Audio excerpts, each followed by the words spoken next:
Today is Mobile Mod Tuesday. Today we're gonna switch out this exhaust over here. Show you what it's all about.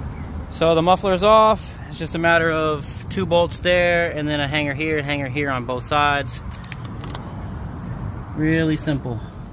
Now let's get the new one installed. So I got the pipes installed. It's more like a cat delete or a muffler delete. Pretty nice setup. Everything just bolts up. All right. Let's see how it sounds. Go ahead and start it up. Oh yeah.